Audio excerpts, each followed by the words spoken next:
Hello, Simone. Welcome to our interview. This is all about your story. We're Annette and Graham Henry, for anybody who doesn't know us, and we know you've got a really spectacular story. It's not entirely about food in this case, which is the situation for a lot of people's stories. Yours is much bigger than that and still involves food. So could you maybe start at the beginning and tell us what happened and what happened next? Yes. So I did have a bit of what I like to call my health journey. I was 24 in 2013. I had just been in Berlin visiting my family, where you are as well. I was running a bit late, so I grabbed a cab to go to the bus to go back home. And I'm like fiddling around with my stuff and everything. And then I don't even know what happened, but all of a sudden the cab that I'm in hits another car and crashes into this car. And there's no back support in where I'm sitting, and everything is just kind of tossed a little bit around. But in the moment you're like, okay, I'm not bleeding. There's no broken glass. Like, it seems okay. Like, I'm fine. And I jump on the bus. I'm on my way back home to Denmark. I think I'm an hour outside of Berlin at this point, and all of a sudden my head just feels like it's exploding and my neck is hurting and just everything is just in pain, and I felt so bad. And I'm guessing a lot of people that have been through something similar know this feeling, because the adrenaline was kicking in. While the adrenaline is rushing, you don't feel the pain. And then an hour later, the adrenaline had gone down, and I was just, yeah. And mind you, it's a 7-hour bus ride from Berlin to Copenhagen. And I was just 1 hour into this ride, and I had my dog, my puppy at the time, like jumping around in my lap, and I felt so miserable. But yeah, so I make it back home. I had stuff to do with my uni the next day. I met up with my study group because I was preparing for my internship. And I'm a bit used to working a lot. That's always been my life. So I'm like, I'll shake it off. I'll sleep it off tomorrow. I'll be okay. I had some concussions as a kid. It was gone in a couple of weeks and everything was fine. So that's what I assumed here as well. And I met up with my study group, and I could just feel that it wasn't right this time. I could feel the pain. I couldn't focus. I needed to go straight back to bed after they left. And I called my school where I was interning. I told them, I'm so sorry about this, but I'm not going to be able to come on Monday. But I'll be back next week. I was like, I'll definitely be there next week. I was so certain that it was just going to be a bit of a, a couple of weeks out, and then I'm back again. And then the week after I had to call and say, yeah, I'm so sorry. I'm not going to be back again. And some of the other schools where I was teaching, I messaged the headmaster. I'm like, so sorry. And nothing horrible, but I sort of been in a car accident and kind of have a concussion. I'm not really sure when I'll be back. And then I get this call like, are you okay? I'm like, yeah, I'm fine. Like, and it's in complete denial, like just utter complete denial. And I want to say about a month in, I'm starting to think, yes, I'll come back to school soon, or to uni. And it kept getting worse, which was so confusing. But I think it was because I didn't give myself the rest that I needed. I still handed in my uni assignment, and I still tried to keep up with everything else, even though I was resting, but not to the level that I needed. And it got worse and worse. And I ended up basically spending 9 months just in bed with a headache, in pain, tired. I always like to kind of say, when you have the flu, where your brain is mush, you can't really focus, everything is kind of achy and your head hurts. That's what it felt like, just 9 months of my life. And then add in some nausea. I remember the first few weeks, it was so bad. The only thing that I could eat was nachos. Like, I was so nauseous, and the only thing I could get myself to eat was nachos. And I felt so unhealthy. But I also needed food. So it's a bit of a struggle. But yeah, then around 8-month mark, I started going for some walks again, starting to get some more fresh air and getting out there, trying to see if I can do what I need to do. And the walks were fine. And then month 9, I'm out. My friend is visiting, and we're down in the car just carrying up some stuff. My friend got his stuff and I'm taking my stuff, waiting to cross the street while a car is passing by. The car passes by, and then I almost across the street right in front of my apartment. And then I feel this really heavy weight on my calf, and just I didn't understand it. It kind of felt like someone was stepping on my calf. Like I used to be a soccer coach, so it kind of felt like back in the day when we were playing soccer and someone accidentally like was stepping down there. But it was so slow and so controlled, but so heavy. And I don't really know what happened, but the next thing I know is like I'm being pushed down on the ground, and then basically it turns out it was a car, and that the car bumper was what was pushing against my calf. So this car hits me and just keeps driving.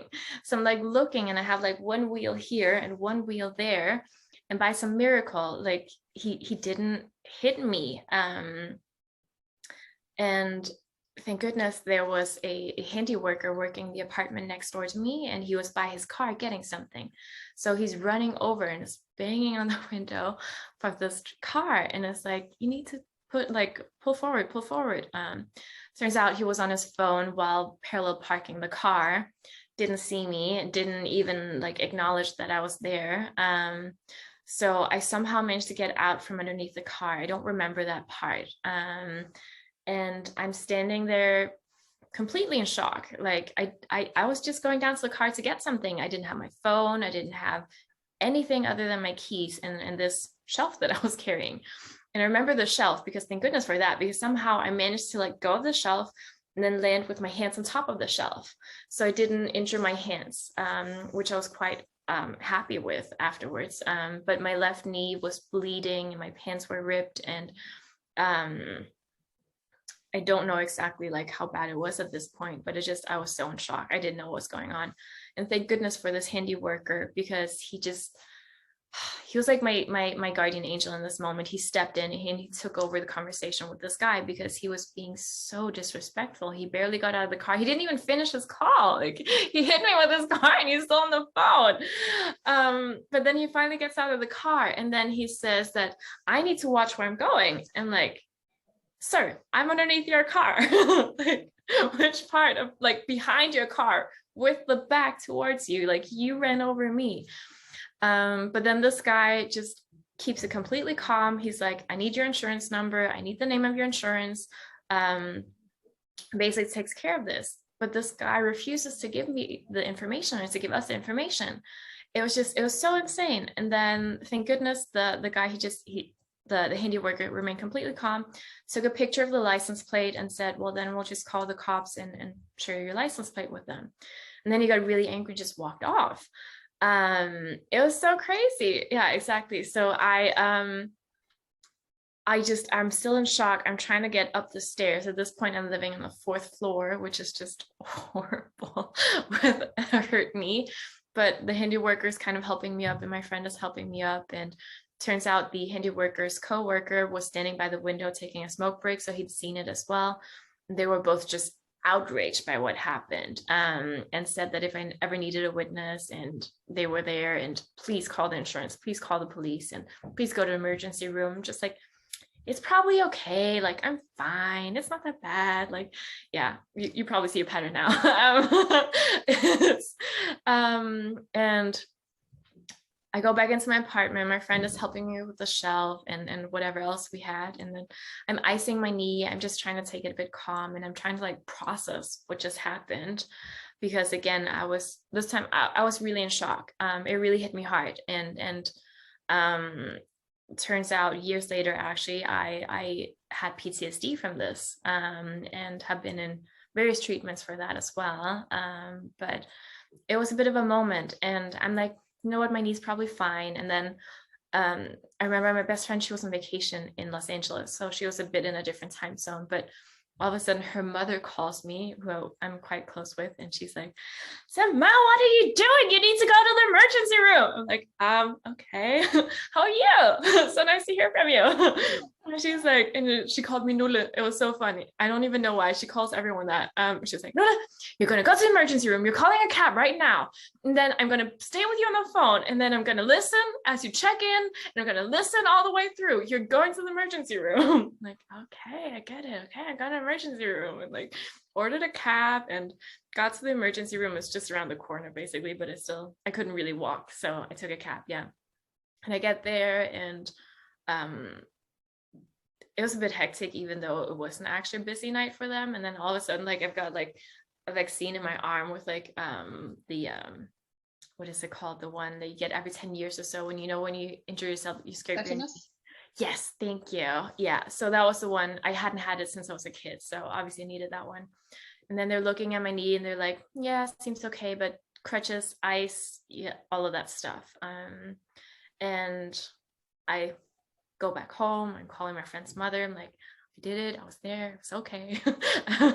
And went home to rest. And then it didn't really get better. It kept being stiff. It kept being painful, even though it was healing.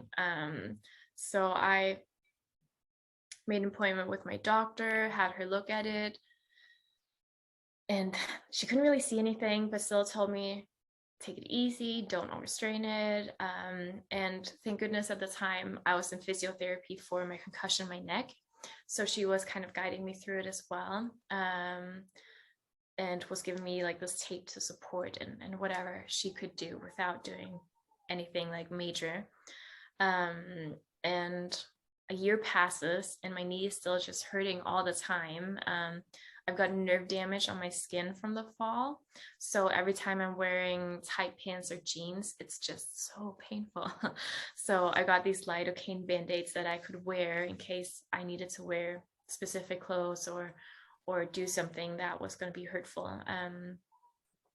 So it was a bit of a process, but yeah, a year passes and it doesn't get better. I check in with my doctor on a regular basis, and then at the end, the insurance actually needs to figure out what's going on. So they sent me to a doctor to have a proper checkup.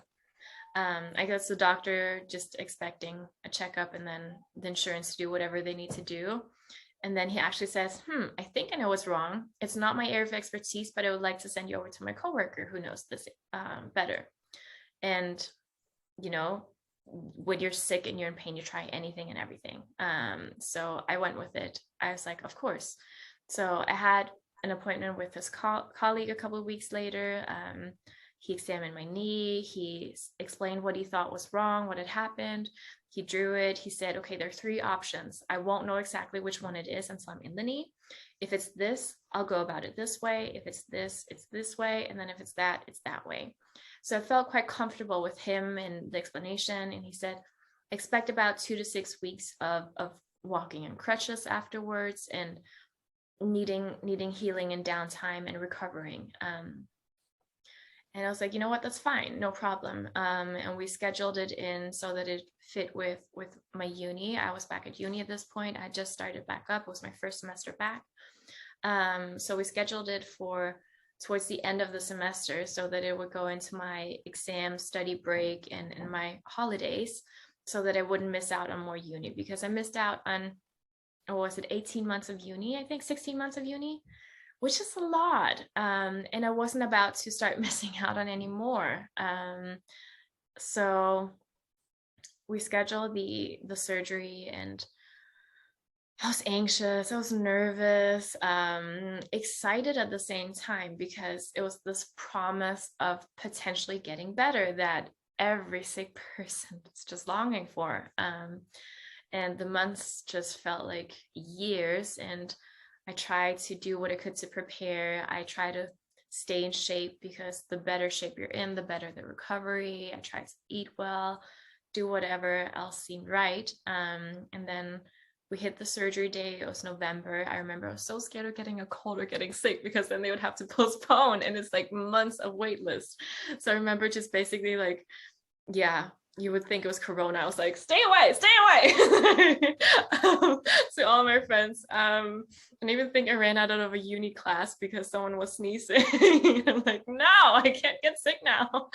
Because I'm so excited to finally have the surgery. But yeah, so I have the surgery. I come out of the surgery, I'm like waking up, getting back to myself. And then I talk to a surgeon, and he tells me that it wasn't actually what he thought it was, which I'm so confused at this point, because I saw the x-rays and I saw what he saw. So it was a legit expectation that it could have been what he thought. But then he tells me that it was inflammation that was stuck in my knee and that was causing most of this, or at least that's what he expected. That was the big major issue. So he removed all the inflammation that was there, removed the sac of inflammation or whatever it's called, and then he put in some long-term working steroids to counteract any new inflammation. And I thought that sounded like a great plan. And he tells me, because of what we did, it's the 6-week recovery and not the 2 weeks that you were hoping for. I'm like, you know what? It's all good. Like, I'll be walking by Christmas or something like that. It's fine. And like, I'm a quick recoverer. I was like almost bragging, like, I got this. Yeah, I did not have this. It just, the pain actually became excruciating after the surgery. I don't know what happened, or if my knee was just sensitive or something went wrong or whatever it was. It was so painful. I just standing up, I wanted to cry when I was in the supermarket waiting in line. I remember one time the line was so long and I actually started crying because it was just so painful. I had to walk with crutches. I was living on the 4th floor. My uni was, I don't know, 5 kilometers away. It was horrible. It was just every single movement within the knee was painful. Just lying in bed, I was still in pain. And yeah, it's just, when you're in this moment, you're sick, you have this hope of this will potentially get you better, and then it gets even worse. I mean, I was already battling with a concussion, and now I had the knee on top of that, and it was so much going on. It was so painful. And I started to just wanting to give up. It was too much. I was struggling to get by with uni because my concussion was still so vivid. I was struggling to read. I was struggling to retain the information. I was struggling with it was 4-hour sessions or 4.5-hour sessions every class, which it's a long time. That's intense, and especially with a concussion. So I made it to uni, got back home, slept, studied, went back to uni, slept, studied. Like, that was like my routine for years until I finished. But then I have my halfway checkup like 3 months later, I think, and my knee is still in so much pain. It's not better. And they tried injecting, what are they called? This thing that you can inject that can sometimes make it better. It's not a fix, but it can sometimes help short term. And again, I'm excited. I'm like, yes, please work. But it didn't work. So again, I go home and I'm kind of defeated. And then once we hit the 6-month mark, I'm still in crutches. I can barely move. I'm in so much pain all the time. And I have my final checkup with him because he says, I'm so sorry, there's nothing else I can do. I don't recommend doing surgery again because clearly you didn't react well to it. We tried the different stuff. We tried the steroids, all of it, and I don't know what to do. And then he looks at me and says, I don't think you'll ever be able to walk without crutches again. And I used to be a professional dancer, so he also tells me, and you'll never be dancing again. I need to prepare you for this. The likelihood of you ever walking without crutches and without pain, I don't see it happening. And he was such a kind guy, and I clearly trusted him. Otherwise, I wouldn't have gone through with the surgery. So I knew he was coming from a good place, but I started crying. I cried. And in Denmark, where I live, if you get news like this, it's mandatory to get a second opinion, basically so that you don't sue them or something like that, which, fair enough. So I went home and I had one day of just crying. I let it all out. And then I remember thinking more logically about it. I'm a science teacher by trade, so I love science and I love how the body works, and I've done professional sports most of my life, so I'm quite in tune with my body normally. I don't always listen to it, but I know what's going on. And then I was kind of thinking to myself that, okay, we looked at it. Originally, he thought this was it. We found out that wasn't it. And now he tells me he doesn't actually know exactly what it is other than the inflammation. So is this really true? Is this really true that I'll never walk without my crutches again? I kept thinking to myself, do they really know what it is? And more importantly, is there any way I can make the injury worse by doing whatever I could potentially be doing? Because I knew the next step would have been rehab in normal situation, but he didn't want me to do rehab. So I remember preparing for my next meeting, just thinking I need to figure out if there's any way that I would make this worse. So I come into the doctor, it's a new doctor, and then you just see in his face, he's so horrified because he has to give me bad news. Like it's kind of like I don't know if they have like a game and like the loser has to like do these checkups because no one wants to give these bad like news. I felt a bit bad for him. But yeah, so he sits me down, he's like, ma'am, please take a seat. And I'm like, yeah, it's fine. And he's like, I'll start by doing like the exam, I'll check out your knee, I'll look through your history. And I let him do his thing. And then he's about to start talking. I'm like, I do have a question. And he's like still all pale and like, okay, so from what I can see, and he starts talking, and just let him talk at this point because he seems so anxious. And he tells me again with these really big eyes, like horrified, like, you'll never dance again. I don't see you ever walking without your crutches. I don't know what kind of a future this will be for you. And I'm like, yeah, that's fine. So my question, is there any way I can make this worse? And he's so confused at this point. He's like looking at me like, what? Like, because normally he's used to people like crying, and he's got like the tissues ready for me and everything. But I had dealt with my emotions. I needed to know at this point, is there any way I can make the injury worse? And then I asked him again, is there any way I can make the injury worse? And then he's like looking through all the papers, and he's looking at my knee, and he's looking at me, and just a little bit like, no. And then I'm like, thank you. Then I would like for you to send me to rehab. And again, he's so confused, and he's like looking through the papers, looking at my knee, looking at me. And he's like, but you there's no way you can do it, and you can't walk, and the pain levels and everything. And I'm like, you let me do what I need to do. Please send me to the rehab center. And then he insists that I at least take morphine. And again, no, like I was taking ibuprofen, which was as far as I was willing to go. And I needed that. Otherwise, I would just have been dead at this point. I think it was so much pain. It was excruciating every single day with like my head and my knee. But I did draw the line with something like morphine. I was not ready for that. And especially with my head being all fuzzy and tired and brain fog, I didn't think that adding something like morphine would be a great idea. So I told him, like, you're welcome to prescribe it for me, but I'm not going to take it. So you might as well just not. But I do want the rehab. So he keeps telling me, like, I need to let you know that this is not a good idea. Like, in my professional opinion, and blah, blah, blah, blah, blah. I'm like, I won't sue you. It's fine. Just let me go. So I go to the rehab.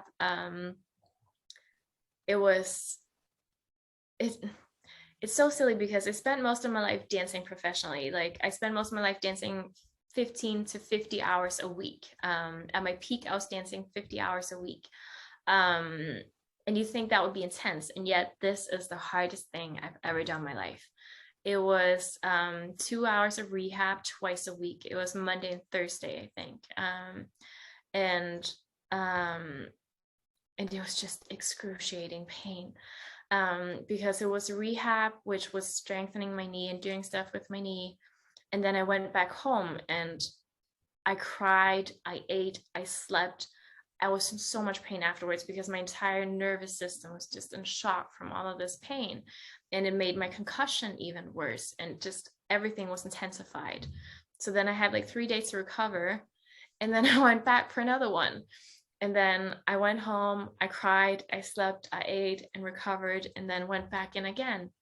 And it took 5 months of just rinse and repeat of just this painful process. I'm in like my mid-late 20s at this point, thinking like, how is this life?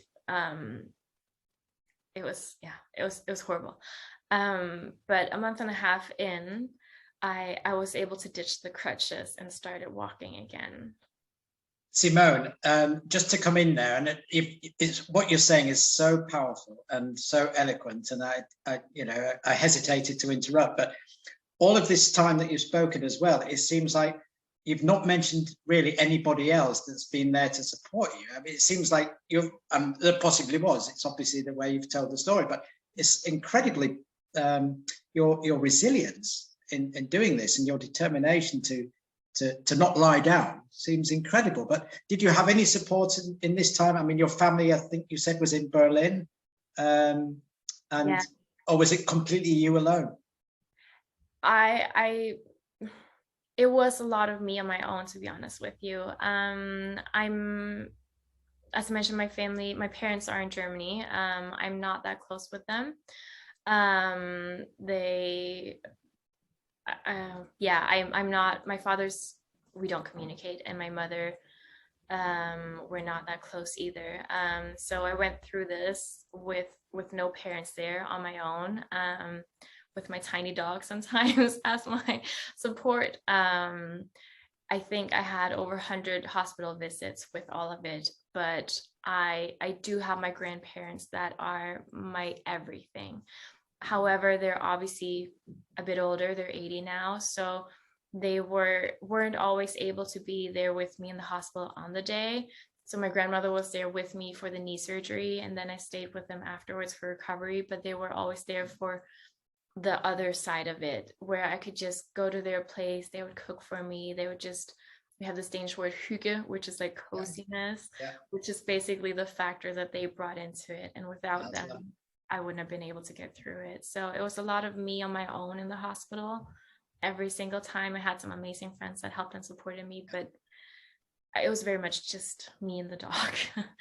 Yeah. Can I ask where, and you may not be able to answer this, but it is remarkable that you have this determination and that you had the guts really to turn to your doctor and politely say thank you, but no thank you. Where did this come from? Have you any idea why you chose to do that, and how you had the drive to do that?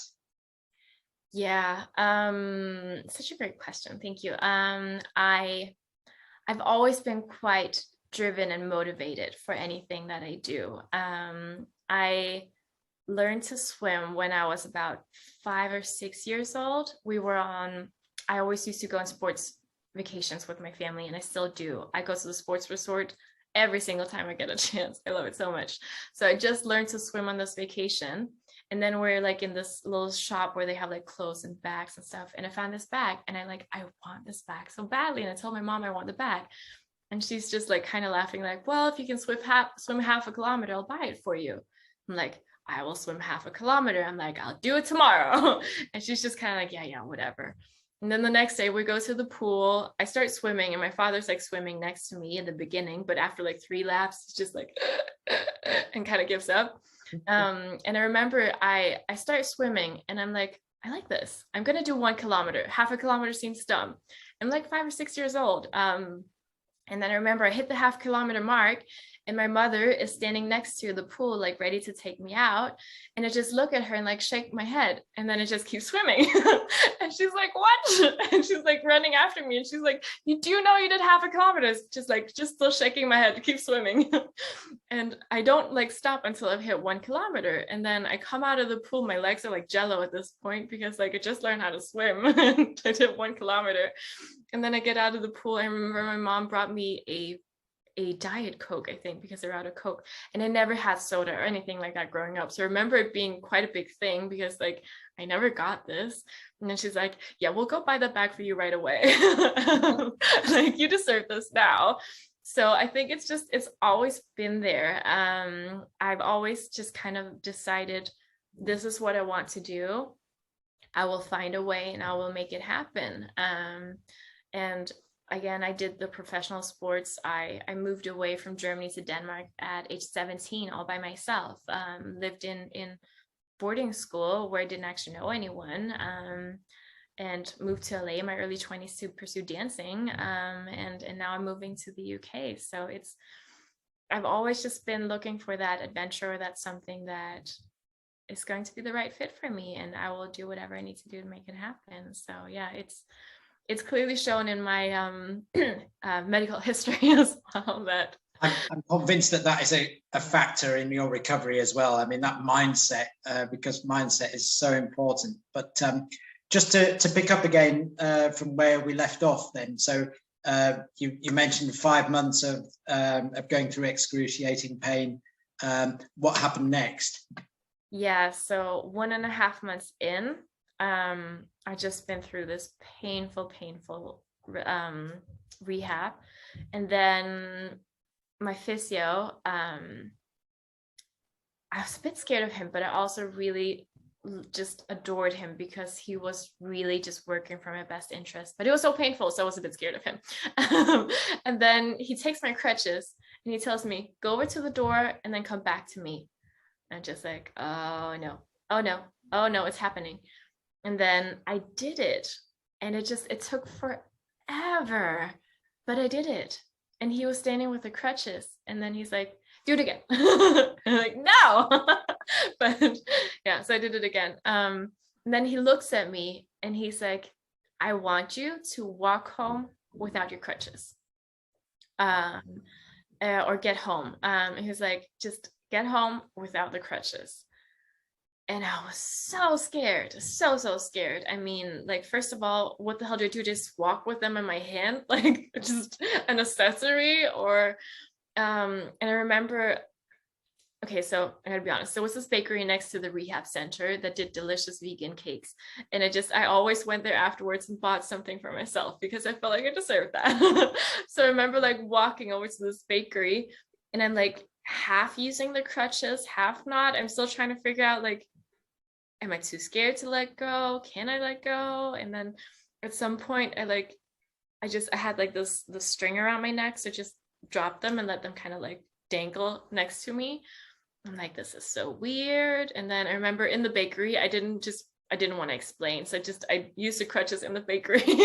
And then walking back home, I just had them like dangling, kind of carrying them, and it took me forever to walk home. But I remember that moment being so important because I started to be able to function without the crutches, which is what I needed and what I was looking for. So I was without the crutches, but I wasn't walking. I was like stumbling along kind of, and it was slowly, and it was so painful. So all in all, it was 5 months of rehab and just excruciating pain every single day. But then at the end of this 5 months, I was able to, for the first time in years, to go back to the sports resort with my best friend. And it was amazing. I was able to go in the morning 3K walks. I tried golf. I did all these wonderful things that it felt like I was living life again for a second. Like, it felt like someone just ripped away my life for a couple of years and I wasn't living. And then all of a sudden I was back to what I really enjoyed. It was really amazing. And then I come back again, I go back into uni, and uni was just tough. So at this point, my knee, it was still hurting a bit, but I could walk, I could move, I could bend my knee to like 90 degrees. I couldn't bend it all the way, but I had most of the mobility that I needed to function in everyday life, which was something that the doctors never would have predicted. I mean, just being able to walk my dog, play with her, it was life-changing for me. I still had my concussion struggles though. I still had the pain and just all of what that contained. And it was still a couple of years. I had 6 years basically of headaches, brain fog, tired, fatigue, all of that every single day. So I managed to, at the end, finish my teaching degree at uni. I was so happy and so relieved, and also a bit conflicted because I remember graduating and I'm sitting here with my family and my friends for this. I just invited everyone over for cake. I love cake. It's the best. So we had like 5 different cakes, I think. And we had cake. And then I'm thinking to myself, like, what the hell do I do now? Like, I'm not going to be a teacher. I'm not going to be teaching going forward. I can't deal with the noise levels. I don't feel like I should be responsible for these children when I have the brain fog, which was a really big thing for me. I used to work at special education schools, which were schools only for highly autistic children or ADHD or criminals or whatever it was. So when I was in charge of them, I was quite literally in charge of their life. They often tried to commit suicide during school hours and outside of school hours. So I didn't feel like I was equipped anymore to be in charge of that. So I had this moment of like everyone sitting there smiling at me. I'm like, shit, sorry for cursing. But I was like, oh my God, I just spent the past 6 years of my life working through this normally 4-year degree. And actually when I started, I was set to finish in 3.5 years again, because yeah, I go all in. But it did end up taking me 6 years to complete this degree. That would normally have been 4 years. And I knew I wasn't going to be a teacher. My brain wasn't really working. So I sat down with my friend and kind of strategized. Okay, I loved coaching growing up because of the dancing and the mindset you need to convince yourself and your body to keep going even when it's aching. I knew that was mindset, psychology, coaching, all of that stuff. So it's always been a really big part of my life. So I was like, okay, I want to go into coaching. I want to be an intern at the biggest coaching company here in Denmark. So I started working towards that. I still wasn't able to read and was in pain. So I think I would watch videos like 6 to 8 hours a day of like all the big coaches and mindset work and coaching and just learning and absorbing, and more importantly, being in that mindset. It's so easy when I was doing my PTSD treatment at the time as well. So it's so easy to get caught up in this mindset of the pain and the agony and everything is horrible. And I was there on my own without parents or support or anyone. In that sense, yes, I did have my friends and my parents, but it's not like I had a spouse or a parent sitting there with me. But so I remember as soon as I got home or woke up, I would turn on the TV, I put on YouTube with Brennan Burchard or Tony Robbins or whatever it was. I needed that mindset. I had it just going all the time, even though I was doing something else. It was constantly going. And I was working through all the different things. And then a year after I finished, everyone told me there was no way I was going to get into this coaching company. Again, everyone was just like laughing at me, almost saying like, yeah, that's not going to happen. But I went to their open houses a couple of times, showed interest, and then I sent in an application. I was like, at the bottom, FYI, I'm the lady that's always at your open house with the tiny dog, because then I was like, then they know who I am. For the people that know me, I have a very small dog and I bring her with me absolutely everywhere. So it was always quite easy to remember me as the woman with the tiny pink dog. So I sent them this letter with the application, and then I don't actually hear anything. And then I think a month later, all of a sudden I get a call from their HR person saying, hey, I got your application. What can you actually do? And my self-esteem was not really good at this point. Like, I'd been struggling with my health for 6 years. My brain, I've always been able to live life at very high level of like energy and doing a lot, working full time next to uni and everything. And I hadn't done that for 6 years. So my self-esteem was just down the drain. So I'm like, well, I used to be a teacher. I'm really good at teaching. I'm really good at condensing information. And she's like, well, can you do this? I'm like, yeah, but again, I haven't done it in a long time. She's like, how about this? I'm like, yeah, but again, and like, I wanted to be very honest with them. I didn't want to just unicorns and rainbows and then I start and it's horrible. I wanted to be upfront and honest and say, I'm struggling with a lot of these things. And also I grew up multilingual. So my Danish is fluent and perfect, but my writing, every now and again, will be some odd spelling. So need to be aware of that. And the conversation just went horrible. Like, it was just like, and she was just like, okay, yeah, I don't really see you doing that. Okay, I don't really see you doing that. And And then at the end, she said how they had all these articles that this lady had written. And I'm like, well, teaching is basically summing up a bunch of information. So if you need these articles summed up and presented in a great visual way, that's what teaching is. That's what I'm good at. My specialty is online learning and flipped learning within teaching. So it really is my thing. She's like, nah, okay, you'll hear from us. And then again, a month, I don't hear anything. And I'm just like crying at this point, like wanting to give up online, thinking like, okay, I can't do anything. And then all of a sudden I get a call like, Sophia, the owner, she's going to call you later. Is it okay that I give her your number? I'm like, okay. And the owner is quite famous here in Denmark. She's written like 7 books, and people know who she is and respect her. She's very well respected. And then she doesn't call me, and I'm just sitting there all day staring at my phone like, hello. And then the next day, still staring at my phone, my friend is visiting, and then she finally calls like in the afternoon, and I've just been staring at my phone for like, it feels like 48 hours. And then she's like, hello, it's Sophia. And a part of me wanted to say like, I know, I recognize your voice, but figured that was not the right thing to say. So yeah, and she's like, yeah, I remember you from our open houses. So thank you so much for applying. And we really want to give you a shot and see how it works. I'm doing a retreat next weekend. Any chance you want to come along for the retreat and have that be your intro? And this retreat is normally like 800 pounds or something like that. So her just inviting me to it, I felt so blessed. I almost started crying after we spoke. I'm like, yes, please, I would love that. And I remember my intention was that I wanted to do social media for this coaching company. And I told that to the lady from the HR department that I talked to. She basically laughed at me. She's like, you don't have experience. I'm like, okay.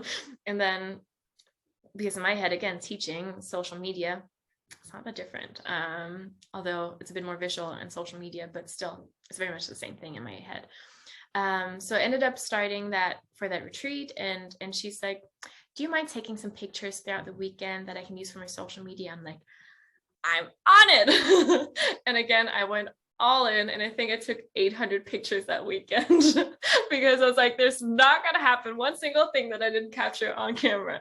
So I took pictures and this and that, and then Friday, she asked me to send her the pictures. Saturday, she asked me to send her the pictures. And then Sunday, she's like, do you mind writing a caption on one of them so I can just upload it to my story? I'm like, I can do this.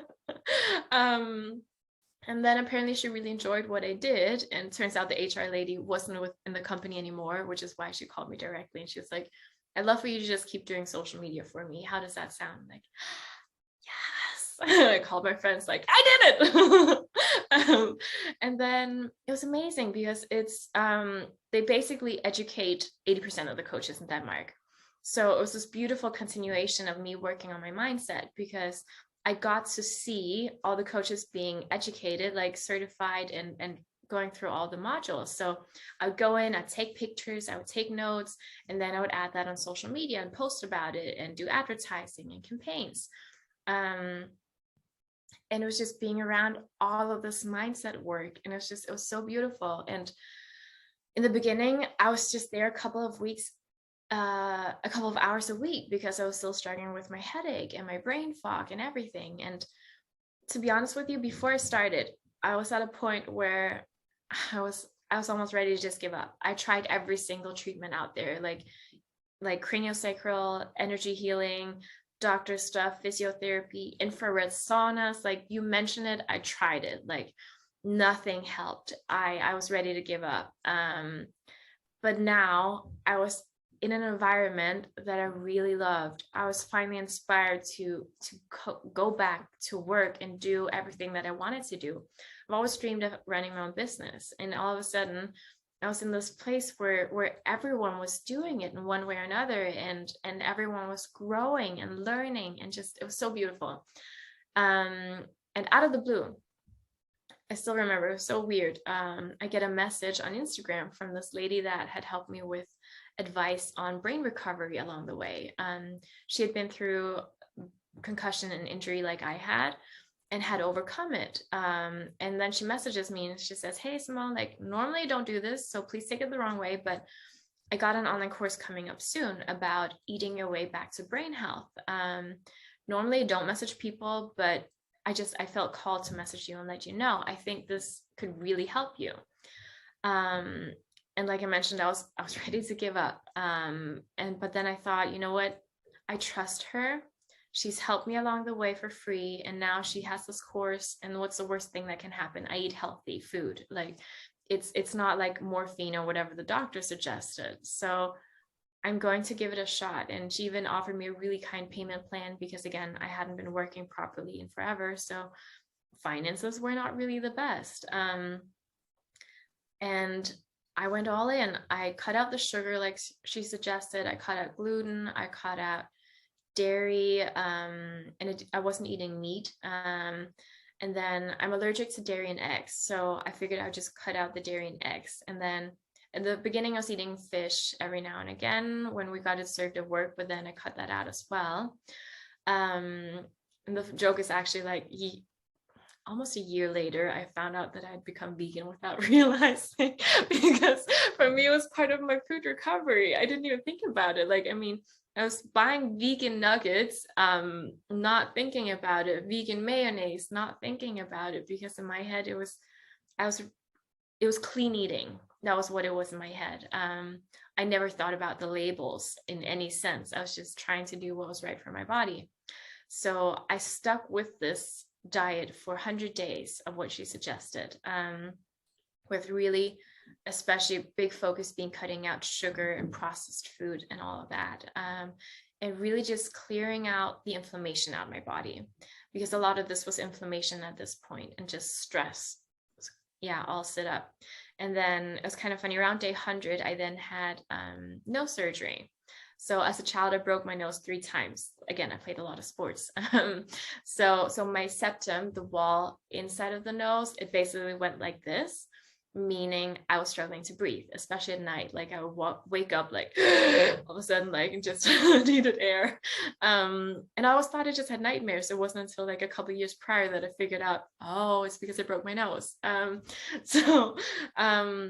On day 100 or so, I have my nose surgery to correct my septum. And for the first time in years, like decades, like I was able to breathe. It was weird. And I remember I had these 100 days of no sugar, and then I'm waking up from surgery, and let's be honest, they had like a hammer inside of my skull and my nose. So I was in pain. It was hurting. Like my head was hurting. So the nurse comes over and is like, do you want an ice cream? I'm like, yes, I want an ice cream. I'm still like half sedated. Like, and then I get this ice cream and just eating it and like spilling it all over myself. And I remember having a moment where I'm thinking like, technically I'm still sedated. This does not count. Like I can get away with this one. And then I stayed overnight at the hospital, and then for dinner, because it was painful, you know. And then for dinner, I couldn't eat any of the food. I should have mentioned to them that I don't eat meat and cheeses and everything, because I got like this meat cheese platter and then this weird broccoli soup or something like that. And just, it was all just horrible. And I couldn't eat. It was hurting, and the movement was hurting. So the nurse is like, do you want another ice cream? And I remember like thinking to myself, like, yeah, this one is just, I need to be honest and say, at this point it's a choice. I'm making the active choice to like eat sugar again. But you know what? I had my 100 days. I cleared out my body. Right now I'm recovering. It's okay. So I had this other ice cream, and it's delicious. It was so good. But yeah. And I can't explain it. I think it was just a combination of these 100 days of just completely clearing out whatever was going on in my body, and having the nose surgery so I could finally breathe again and get oxygen the way a normal human being does, because I didn't have headaches anymore. And the first 3 weeks I didn't really feel a difference, but then it like step by step, just the brain fog kind of went away. Then the headache started to go away. Then I started sleeping well at night. And like, I still remember it was like the 11th of November, 2019 that I had the surgery. And by January, I was back working full time for the first time in 6 years, more than 6 years. It was insane. And then in February, I officially started my company, and got my first client by accident. It was so funny. I like set a date, like 15th of April, I will start my business. And then all of a sudden I get a message and I accidentally booked my first client meeting. So it was such a horrible and intense journey, but I would also not have been without it. I feel like I learned so much from the experience, and I'm a true believer that everything happens for a reason. I'm not saying that I needed the suffering, but I believe everything happens for a reason, and I've always needed to believe that. So I really just kept thinking along the way, what do I need to learn from this? What can I take away from this? What is it that I need to do for others?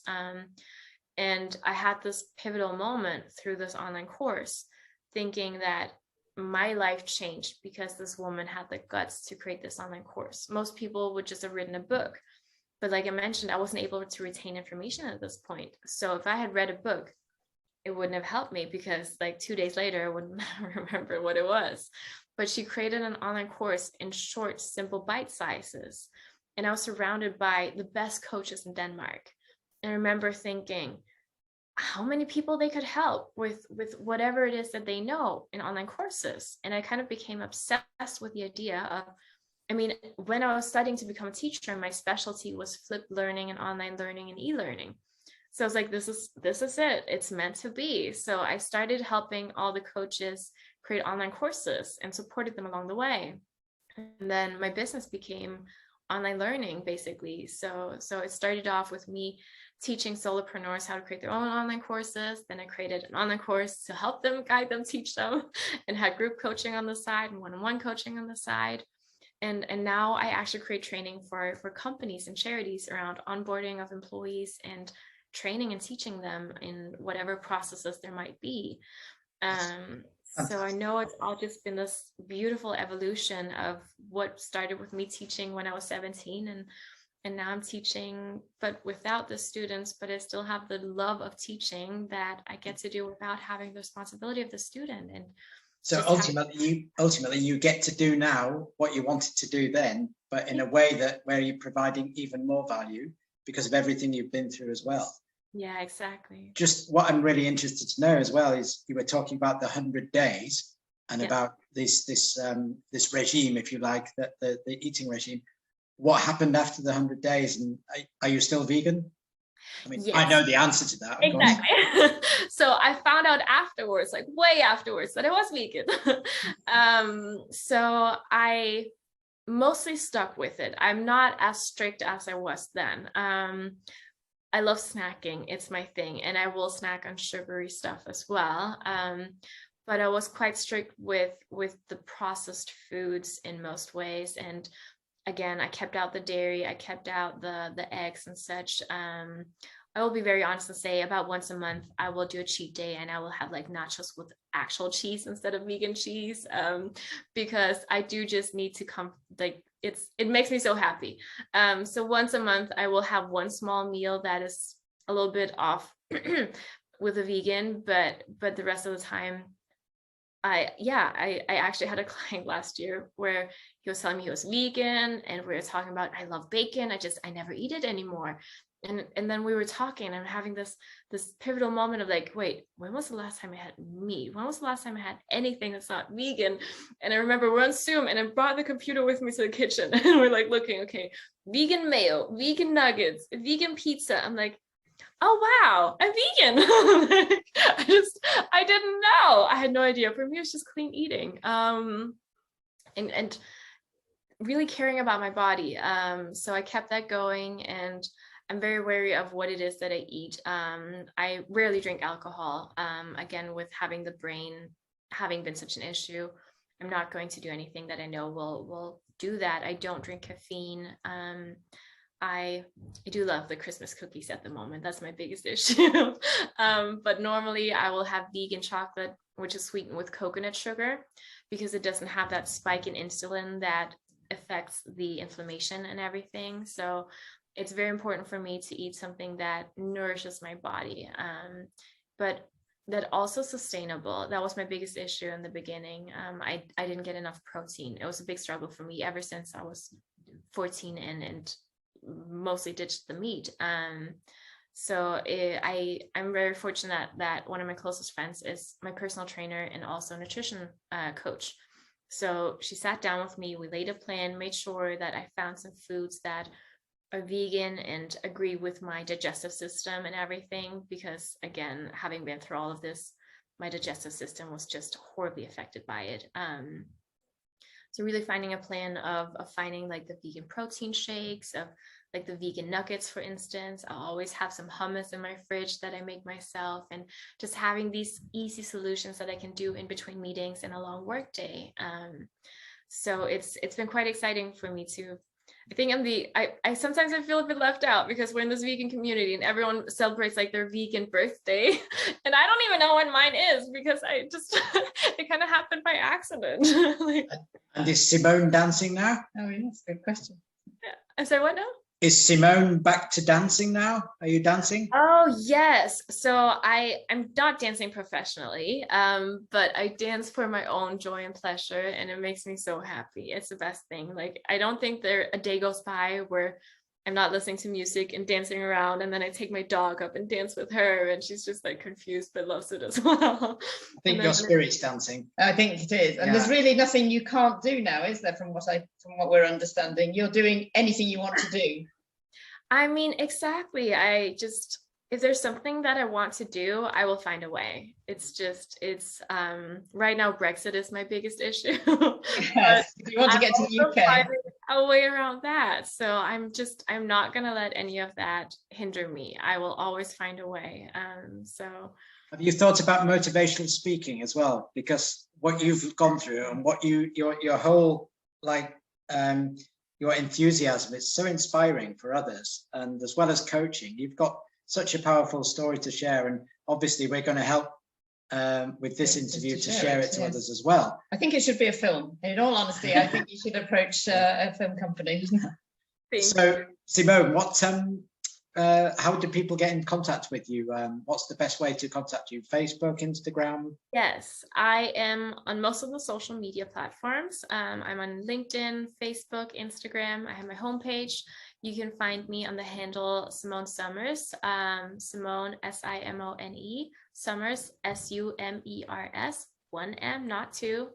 And my homepage is also simonesummers.com.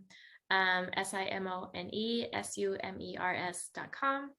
And yeah, feel free to reach out if you've been through anything similar or you're going through something similar.